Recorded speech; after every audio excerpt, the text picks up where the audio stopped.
I'm right on time, right? Yeah, you're right on time. Okay, good.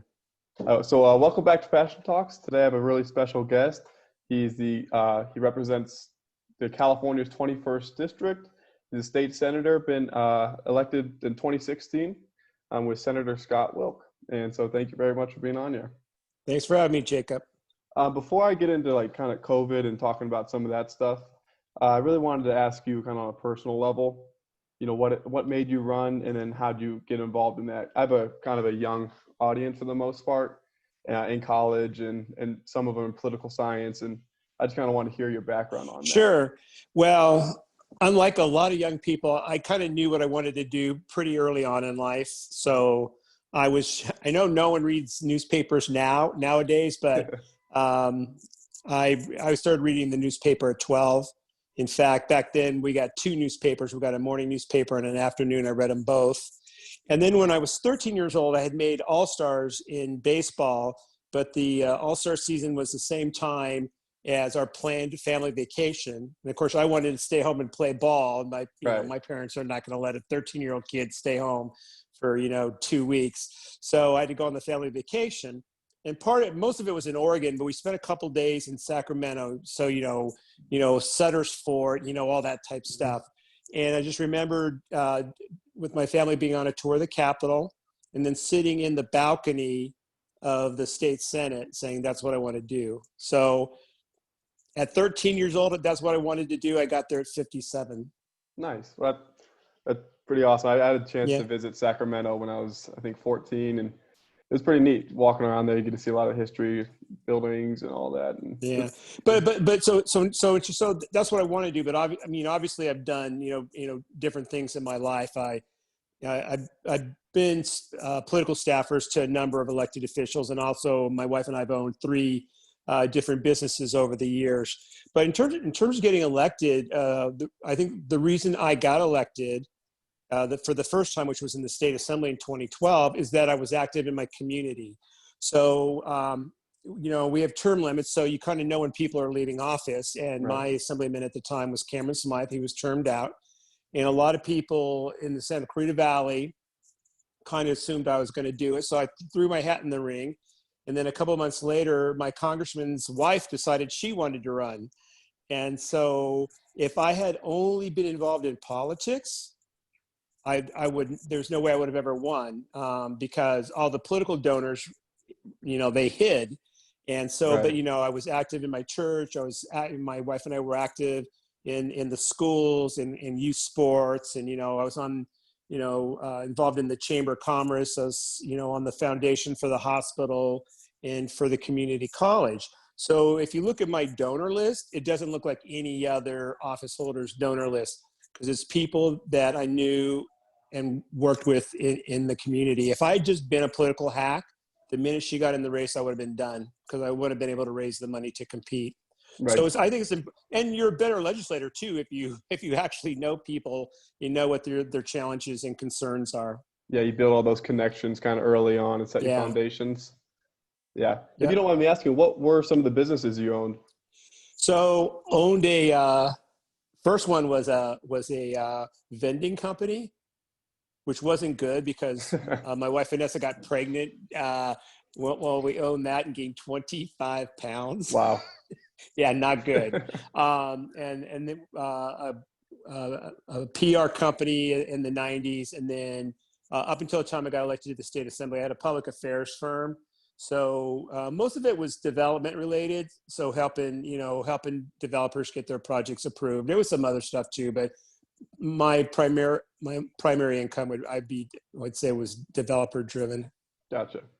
So I just read today on your website, and I was kind of excited to see it, that you're working on a bipartisan deal trying to deem restaurants as essential businesses in California, correct? Yes. And go ahead. Talk about that a little bit more. Yeah, I'm kind of frustrated with the whole COVID situation to begin with. So on the 16th of March, and I remember it vividly because it was my birthday, we get called in to caucus, and we were briefed by Dr. Galley, who's Secretary of HHS, and Dr. Angel, who was at that time, head of public health, for a private briefing. And, you know, we knew COVID was coming at that point, right? Because it was mid-March. I already had a friend who passed away from COVID on the 6th of March, so I was aware of it. But, you know, during our briefing, they said highly infectious, and we could expect 25 million Californians to be infected, and highly deadly. And out of those 25 million, 3 million Californians were going to die. Wow. So that was the information we were given. So then Yeah. they come to the floor that afternoon and want to give him emergency powers. And, you know, obviously he's the administrator, you know, And he's the being chief Governor executive. Newsom? Yeah, I'm talking about Governor Newsom. So you've got, you know, you got to give him some flexibility. But so we voted to grant him emergency powers. Frankly, I was a little reluctant to do that, not because he's left and I'm center right, but to me, so far he's not struck me as a serious person, nor somebody interested in governing. You know, I served, you know, my first few years with Governor Brown, and whether you agree with him or disagree with him, he was certainly engaged in the process, and he loved to govern. You know, this guy's like completely detached from the legislature. He's like not trusted by either party. So anyway, you know, we voted, you know, to give him the emergency powers. And so here's my position on COVID. We need to follow sound science backed by, now I want publicly released data, because he won't release the data. And then I prefer local decision makers to make those calls, not you know, one size fits all out of Sacramento. So like the case of LA County, right? It's 4,006 square miles, so it's massive. Yeah. And I represent the Santa Clarita and Antelope Valley portion of my LA part of my district, is, you know, that area, and it's suburban or rural, right? So, you know, it's not an urban core. We're not bunched up. If you're in the Antelope Valley, you got a ton of wind all the time. So it should be, and I don't think I think the data looks probably much differently. Don't know, because we was never able to grab it. But anyway, so that's been kind of my position. And so since then, I've been kind of pushing back on this stuff. In fact, Dr. Galley, I don't know, 10 days ago, admitted they have no data in terms of you know, the dangers of outdoor dining. And here's the thing about the COVID, right? My goal is that we manage it, not let us control it. I mean, obviously it can be deadly, you know, if you're older, if you got some underlying health issues, but for a great many people, it's not. So, you know, let's manage it properly, you know, social distancing, masks, you know, all those type things. But eating outside, sorry, I just don't see it. Right. I don't see it. That's something I also wanted to kind of ask, like, when you guys are discussing kind of regulations and rules and like how you guys should handle it, what goes into that? Is there a lot of like scientific data? Because I mean, that's my whole problem. We gave him emergency powers, so he is doing this all unilaterally with his public health team. Dr. Angel, he's already fired because she had inaccurate data. They won't release the data. Many legislators have put in requests asking for the data to support the policy actions that he's taking, and he's not done it. So, you know, we do get private briefings, and I will tell you they're getting pretty contentious. So, you know, if you're on I'm a registered Republican, so I'm in the minority party. There's nothing anybody can do to me. But if you're in the majority party, they can take away committee chairmanship. They can move your offices. There's a lot of stuff that they can do. So typically, so typically you stay in line.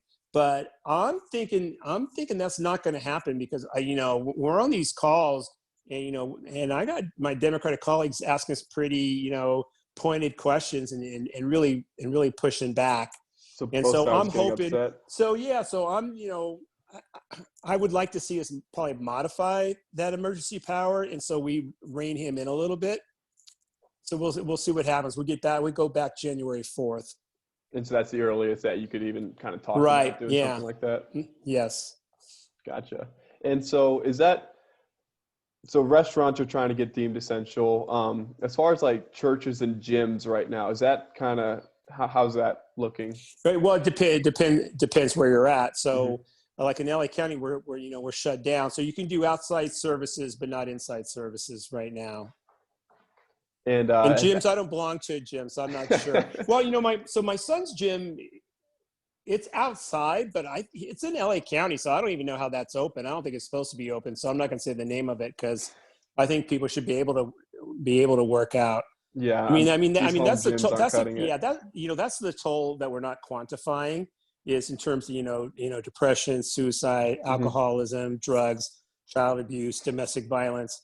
All those things I think are just raging, and we're allowing it to. We just gotta have we need to have a better balance in my view. Yeah, we're taking away people's outlets right now, Yep. so it's like you're not giving them many options.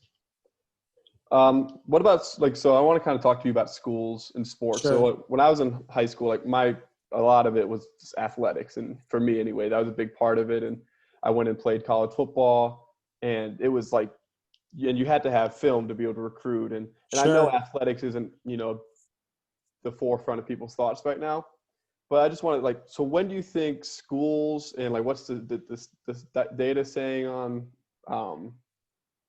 COVID cases? So yeah, you know what? I don't think there is a lot of data.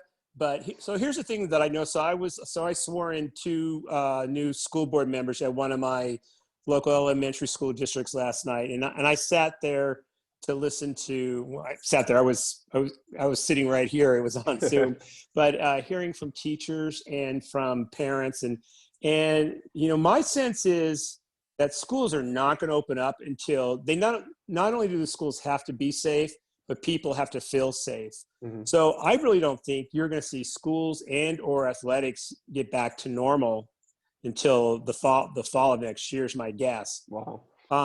To me, again, that should be based upon, I think local decision makers based again upon the science and the data should be making those decisions, not me. You just asked me what my best guess is, and I'm telling you, I don't think till fall of next year. And I just saw the Pac-10 championship game this Friday night that I guess Washington's got a lot of COVID cases, so they're swapping out and having the Ducks play the Trojans. So if you're trying to get from a high school into a good college on a scholarship, or your senior year in college and want to go pro, I mean, man, it's really got to be a challenge. Well, colleges have their work cut out for them trying to recruit some kids anyway. Yeah. But so looking across, I mean, and I know we're in California, but looking across the country, do you guys look at other states and what they're doing and try and see if that would work here, or how do you guys? Well, again, I mean, we gave the emergency powers to the governor, so I don't know what he is or is not doing. But I was at an event, man, maybe 7 weeks ago, and I went. So I have a wife with an autoimmune disease, and my 94-year-old mother-in-law lives with us. So I've always been very careful because they're both at risk. And so I'm really careful. I got invited to an event and I was told, we're going to have social distancing, yada, yada. So I went and they didn't, which is problematic. But I was at a table at a dinner, and the woman sitting next to me had just come back from Florida where everything was open. Everything, I mean, bars, restaurants, everything open. And my family is all immigrated from Southern California to Knoxville, Tennessee. Everything's open there as well. Right. Yeah. Yeah, because I go to school out in Florida right now, and it's a whole different world. When I came back for break, and it's like everything's just shut down. You can't go to gyms, restaurants aren't open, which I get to an extent. But I think right now indoor eating, because we got a surge going on. I do get that. But yeah, I mean, if you compare, I mean, we're doing horrible compared to other states, and other states are a lot more open. Right. And, we ask those questions and, we just don't get answers. So when you say emergency, he can do anything he wants right now, or how's that? Yeah, it was really broadly written. So, normally we get input on stuff like that. So March 16th was a Monday, and I actually stayed up in the Sacramento area for the weekend because it was actually my birthday was on that day on the 16th, and I was supposed to have 120 constituents come up from the district. Where for the last 14 years, the local legislator from Santa Clarita has put on like a day-and-a-half conference for people. That got canceled the week before, but my wife and I had already made plans to go wine tasting and stuff. And so, like Sunday afternoon, we're at a winery, and where I get a text from the governor's office saying, "Yeah, we're shutting down bars and wineries." Just get a text. And I'm like, "What do you drink up?" And then we had dinner reservations that night at a pretty exclusive restaurant, not French Laundry, but a really good restaurant. And they like texted me like 3 times over the weekend. "Are you coming? Are you coming?" I'm like, "Yeah, of course I'm coming." So we stayed Sunday night. So I'm driving. It was only an hour drive back to Sacramento. So we're driving back when I got the call. "Hey, we got an emergency order." I mean, we got a resolution in to give him, emergency powers. And I don't know how many people were consulted on the Democratic side of the aisle. No one on the Republican side of the aisle was at all. And typically we are. I mean, DC works a little differently than Sacramento. I mean, like they don't talk to each other in DC. We talk to one another. Like in the Senate, there's only 40 of us. It's small, and that chamber is small. And so, like if you're in a fight with somebody, it's kind of really hard to duck them. And so we work pretty collaborative. And then the Senate, we tend to be older, and this is probably the capstone of our career. So there's just not the political pressures like you have in the Assembly or maybe local office. So we normally collaborate together pretty well. Now we don't agree all the time, but we at least have dialogue on stuff. But this was really completely devoid of dialogue or input at all. It was just a power play by the governor, allowed by Senate leadership. And then, so is it up until a certain point, or is it just no? indefinitely? It's open-ended. So Melissa Melendez down from Western Riverside County put in a resolution last year. It was Senate Resolution 93, I believe, and it just sat in the Rules Committee, and they would not move it. And so there's a process called wharfing, which without reference to file, when you can bring something out of any committee and directly to the floor. And so every day when we had legislative session, we would try to wharf it to the floor. And of course they would table it, even though there was a lot of Democratic members that would love to remove those powers as well. So I'm hoping there's enough frustration now that maybe we do a new resolution and we put in some safeguards so we have more input. Again, we're all home, so it's kind of hard to have those conversations, but we'll see when we get back. And you said earlier, that it can kind of, if you're a Democrat and you kind of go against, your fellow Democrat or vice versa, but since, that they're the majority party, and it can kind of hurt your career. And so is that something that people are definitely kind of worried about, or? Of course. So I'll give you an example. I'm not going to name names or what, but so I just I got reelected in November. And again, I'm a Republican. My seat is +8 Democrats, so it should be represented by a Democrat based upon voter registration. Okay. And yesterday, the committee assignments came out, and a friend of mine on the Democratic side of the aisle was no longer chair of a particular committee, which is a powerful committee, and he's a really good chair. In fact, out of all the senators, he's the person I respect the most. So I called him and go, "Are you being punished for something?" And he said, "Yeah." So he contributed to all the what's called targeted seats. So if it's a competitive seat, it's called a targeted seat. Okay. So he contributed to every race but mine. He refused to contribute to my opponent, and so because of that, he's being punished. Wow. So even though he was the largest giver. He was the largest giver to the leadership PAC, but he did not contribute $4,700 against me, so he lost his chairmanship. That's crazy. Yeah, it is. How much worse? To be honest, that's not right. It's not. How much worse is like in DC? Is it? I mean. DC is brutal. Yeah, I mean, so like we're the biggest legislature, in state legislature, obviously in the country. But and I worked in DC early in my career, so I would say. If DC's pros, we're probably only AA ball. most of these other states are not, they're not even, they might be single A or worse. Yeah. But yeah, I'd say we're double. We're not even triple A. Wow, that's crazy. Yeah. Yeah. The games you got to play just to kind of. Part of it. Yeah, part of it. Yeah. So also I was reading, it says Economic Development Department. You've been doing a lot. There's a lot of articles on your website about it. I just kind of want to ask you a little bit, because you've been kind of getting on Newsom about what he's not doing or stuff he is doing about it. I just kind of want to ask you, so what is it? What does it kind of entail? And then what is? Are you talking about the unemployment, the Employment Development Department? Yeah, EDD. Sorry, yeah. I messed up. EDD. No, I know it. No, I knew what you're talking about. I had it written down. Well, wrong. so here's the thing. So I got to tell you, part of it is not Newsom's fault. Mm-hmm. So I used to sit in the Assembly, and then my first 2 years on the Senate on the Budget Committee, Sub 4, which is state administration, and so they had a lot of oversight over computer systems in these various state agencies and boards, and they're like all messed up, and they need to be, and they need to be fixed. And these they spend tens of millions of dollars, and it's just like epic failure after epic failure. And so he inherited that, so that I'm not going to fault him with too much. Mm-hmm. In fact, I didn't even know this until this happened.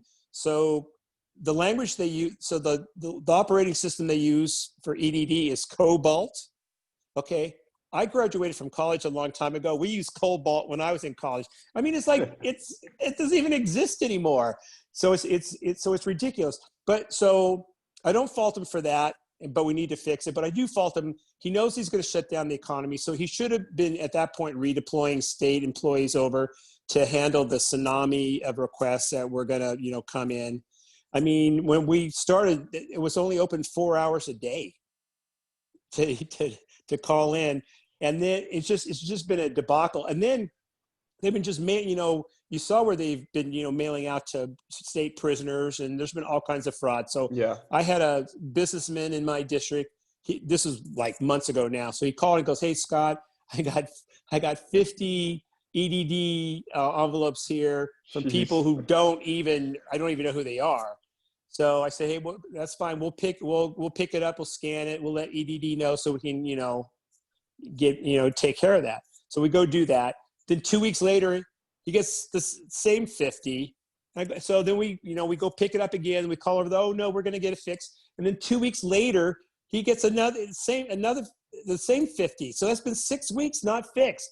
So then I take a photo of all these, and I text it to the governor, and the governor's like, "Well, let me see, he's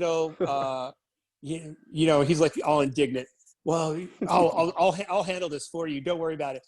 And then so I talked to my staff in the Lancaster office. Unbeknownst to me, they've been collecting them from all kinds of people. We had like 1,200. Oh my goodness. Illegal envelopes there. So we put them all in a box, and then we shipped them up north. We couldn't put it into the Capitol because of COVID, but we shipped it off site. And then I had somebody walk it into the governor's office, and I have yet to hear back from the governor on it. So how does that even happen? So it's just this system's just so out of date, and it's yeah. Wow. Okay. So these vaccines, have you heard anything about them? Because there should be. So what is it? I know a lot of people, just through social media, they're like, "Oh, I don't want to take it," or stuff like that. What would you have to say about that? Yeah. Well, I mean, I believe in free will. Mm-hmm. So I think you should do whatever you want. So basically, I anticipate there's going to be 4 different vaccines that are going to ultimately be approved. You're going to have Pfizer, which has already been approved, Moderna, which should be up next. And then you're going to have AstraZeneca, and you're going to have Johnson & Johnson. And so should be plenty available eventually. If you are older, or if you have underlying health issues, from what I've been told from the experts, is you should take the Pfizer or the Moderna, because that one's a new technology. So most vaccines where they inject you with dead virus cells, right? Yeah. So it'd be dead coronavirus cells. Where the Pfizer and the Moderna is this new technology which actually helps your body defeat the virus. So if you have those kind of issues, you should do that. The Governor Newsom's got a task force. They've not come out with their full plan yet in terms of how they're going to unveil it. I believe we are getting the first shipment. It came in yesterday. It's coming in today. And so, I mean, it's going to be, healthcare workers and first responders and elderly first.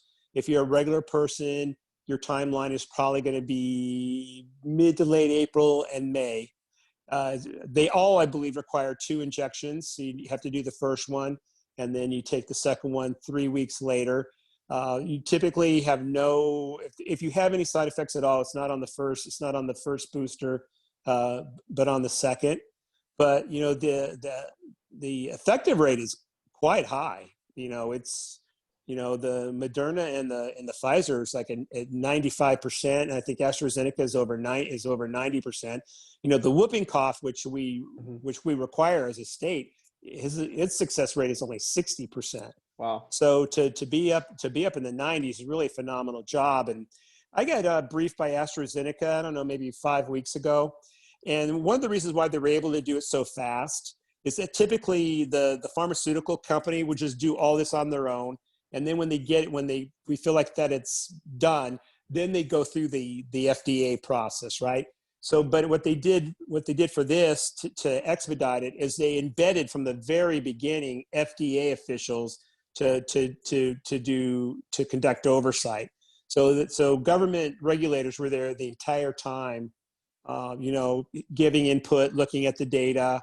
And so I feel pretty confident that it's going to be safe. Again, vaccines has been a big issue in the Capitol, and there are some people based upon genetics that have suffered vaccine damage. I mean, it's just a fact. The federal government has paid out about $4 billion since 1986 to people that have suffered vaccine damage. So it happens, but I mean, it's low single digits. Yeah. And, the fact of the matter is we need to get to herd immunity for us to be safe. And that's typically, low 90s at a minimum. So people are going to have to get it, or they're going to, in terms of, getting in to have antibodies or get the vaccination. Right. And so I got questions for you. Yeah. So I was told the other day that legislators were going to be able to get it in February. Now, do I get it in February, or do I wait and get it in May when most people are going to get it? I figure I'm going to get grief either way, right? I don't know. Hey, you can get it in February, and you let me know how it goes, and then I'll get it in May. There you go. How does that sound? Yeah. No, I always said that Trump should get it first. Yeah. Yeah. Let's see how he handles it. But he shook off COVID pretty quick. So it's really weird, right? Like I've known 3 people who've died from it. One of my really close friends, and then I had a family member who got it, and he's like 350 pounds, and he's over 60, and he's got diabetes, and he uses a sleep apnea machine. And I'm going, oh my gosh, he's gonna be dead. He literally had it 4 days. Yeah, he didn't have his taste for 2 weeks, but he had it was the bizarrest thing. It's so weird because I had it, and I mean, but then again, I'm probably very low, right, low chance of it being bad because 20-year-old, I worked out and all that, and then it took me 2 days, and I kind of, maybe the third day I was still a little bit, but it wasn't bad. But then, did you figure out where you caught it? Well, so I was at school, and I don't know how I got it because it's in Florida. We are in classes. We have some in-person classes. Yeah. It was half online, half in person, and so then I had to go quarantine on campus. They had a separate dorm building set up for people who tested positive, and they did a good job overall. Not too many people contracted it or anything. But yeah, I got it.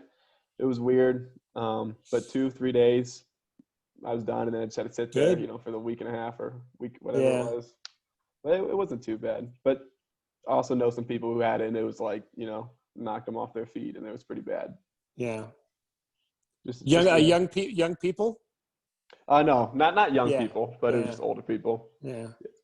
And so that's another thing where it's like, it almost creates an argument for, in-person school or letting, like, I guess an argument some people had that I've heard that kind of makes sense to me. But then again, I'm not as caught up with you as far as the data and talking to people. But, some people for sure should be quarantining and, taking all those necessary precautions. But maybe another age group, when the whole lockdown was like, they should be allowed to work, they should be allowed to go about their lives to an extent.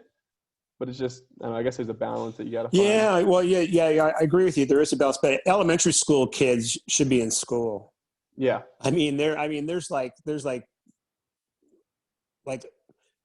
There's minuscule risk. And in fact, there's risk in life. There is. Yeah. There's risk in life, and you can't take all the risk. You can't take all the risk out of life, or you're not even going to be able to live. So, yeah, I'm really frustrated with that because I really believe that elementary school kids should be in school. Again, based upon the data. Yeah. Plus, online learning is not. It's horrible. For me, it's not optimal. I can't stand online classes. Yeah. You just got to force yourself to watch these videos, and there's so many distractions. You kind of get to lose your mind. Yeah, Zoom was fun for like a week. Hey, Zoom's killing it in the stock market though, so I can't complain. Yeah. But so I guess I have kind of one more question for you. Sure. What are some things maybe out relating to COVID or outside of COVID, doesn't matter, that you're currently working on that kind of excites you, that you think could be a nice positive impact? Okay. Well, yeah. So like last year, because of COVID, they asked us to pare down our bill schedule. Our number of bills, which I complied with. Some people didn't, which I don't think is fair. So I'm not even sure what I'm doing this year yet, because I want to see how this COVID surge transpires. But so there was a bill I did 2 years ago, got on the governor's desk. Governor vetoed it and said he would sign it the next time if I made it stronger. And then I'm going to do that bill again. And what this bill does is, so California is the only state of the union that when it comes to dog plasma, which, dog blood, is they have closed colonies. So basically there's 2 private companies that house dogs in cages in warehouses, and they're in those cages for like 23 hours a day. What? Every day. And then every 10 to 14 days, they come in and they get their blood drawn. And we don't have enough blood. This issue came to me because I had a friend, her dog was sick. She's at the vet. He needs a blood transfusion. There's not enough blood there. And they're calling all over. And then they find out that they find a place where there's going to be enough blood, but it's 20 miles away. So they throw the dog in the car and they're driving frantically to the next city, and the dog dies on the drive over. So then I learned about it, and it's like, this is outrageous. So my bill that was on the governor's desk that he vetoed adopted what other states do, which is basically, it's like we do as people, right? We leave our homes, we go to the Red Cross or wherever, we give blood, and then we go home. So it's a community-based model. Pet owners don't get paid for the blood. They volunteer to do it, but they do it everywhere, every other place in America, with the exception of California, and they've got plenty of blood, and it's just a more humane way to treat animals. Yeah. So my original bill allowed for community-based blood banks. It did not require shutting down the closed colonies. Yeah, because I believe that was going to happen just naturally. Because I believe in the market, and I just think that it would close down. Anyway, he vetoed it because he wants the closed colonies closed. So I had a bill last year, got out of the Senate, and then they never heard it in the Assembly. So I'm going to do that bill this year, definitely, because I feel really strongly about it. Another bill I'm doing is allow California to grow industrial hemp. I actually did that bill 3 years ago to bring California in compliance with the federal law. And, the thing about hemp is that America, because of the stigma, is way behind, the rest of the world. And, not only is it used for, CBD and medicinal purposes, but, they've learned how to pelletize it. So anything that you can make with plastic, which is carbon-based, you can now make with hemp. Really? So a lot of auto parts in European cars, BMW, Mercedes, VW, is made out of hemp. And then the other thing they're doing in Europe, they're not using concrete anymore. They're using hempcrete. So it's a mixture that's made of hemp. It's cheaper than concrete. It's stronger than concrete, and it also sequesters carbon. So we're way behind on that. So I did the original bill that put us in compliance, and we started growing hemp in California, and then we had to keep up with the feds, and then for whatever reason, the assembly would not hear my bill at the end of last session. So we're out of compliance with the federal law right now. So I'm going to do that with an urgency clause. So the minute the governor signs it, it takes effect 30 days That sounds like a later. no-brainer. Yeah, I don't, at the end of session, the fight's not between Republicans and Democrats. It's between the Assembly and the Senate leadership. And a lot of bills get killed because they get in a fight with each other and they just don't move it. So I was just in the crossfire of what was going on. And then a bill I'm doing is actually a constitutional amendment. I don't expect it to pass, but we have to change the way we tax, and we have to change the way we spend money. In terms of how we tax, it's just way too volatile. But I don't have the bandwidth to do that. That's really something the governor has to do with all the stakeholders in the room. But I want to change the way that we spend money. So how we do it in this state is we have a budget process, and I'm not going to go into it, but it completely lacks transparency. The Sunlight Foundation, which is a nonpartisan nonprofit organization set up to monitor state budgets, gives California a D- for our transparency and accountability.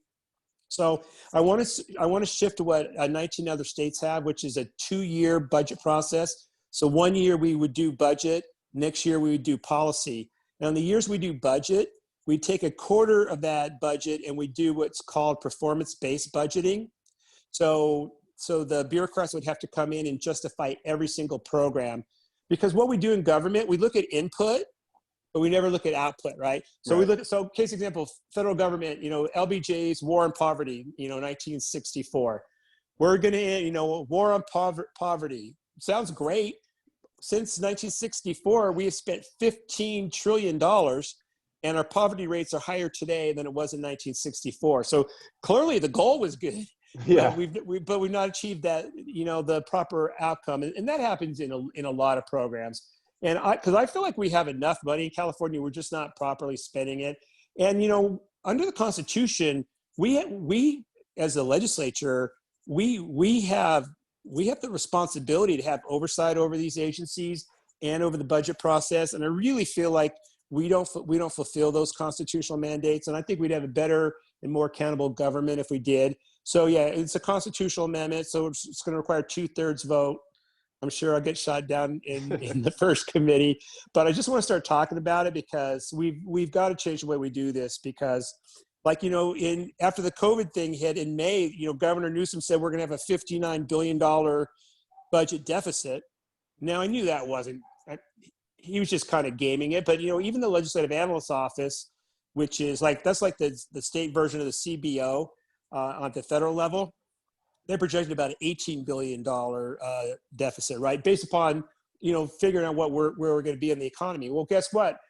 The LAO just came out and they're now projecting a $26 billion surplus. And even Governor Newsom is predicting a $15 billion surplus. It'll be closer to 26 than it is to 15. And so it's really volatile. So we just got to fix this. And then, and so we can reprioritize. I mean, we underfund K-12, we underfund higher ed, we underfund, roads and infrastructure, and we spend way too much money on just dumb stuff.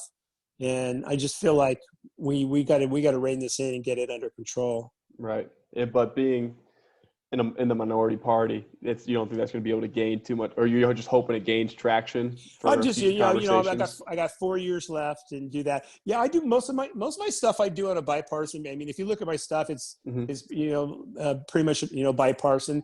This first year, I'm going to do it on my own and see who shoots at me, and then hopefully try to kind of build out a coalition from there. So I'm going to have 4 bites at the apple, and I just when you leave here, you want to leave footprints. So Right. So we'll see. Well, hopefully that gains some traction and it can get going. That sounds really exciting. Well, I really want to thank you for taking your time and talking to me. I really appreciate it. And no, me too. And I'm glad that you're reaching out and educating young people. I mean, I like to go to talk to high school classes and college classes for that matter, because like in California, we are mortgaging your guys' future. I mean, these Sacramento politicians, they come home and they'll talk about, we're the 5th largest economy in the world. And California is, but that's not because of Sacramento. That's because California has some of the hardest and smartest working people in the world. But the fact of the matter is, under the Constitution, the state auditor has to conduct an audit of California every year, right? So she adds up the assets and adds up the liabilities. And our net worth as a state is negative $129 billion. oh my goodness. So somebody at some point is going to have to pay for that. Right. And so, my goal is always to try to leave when I leave state government to have it be in better shape than when I was a young person with the same opportunities. And we have failed at that. We have failed at that, unfortunately. Yeah. Well, hopefully we can get some, more people like you and in there and get more young people involved and get it turned around, but we'll see. All right. Yeah. Love to end on a happy note like that. Seriously. Well, thank you very much for taking the time. Thanks, Jacob. Happy holidays to you and your family. Thank you. You as well. All right. Take care. You too.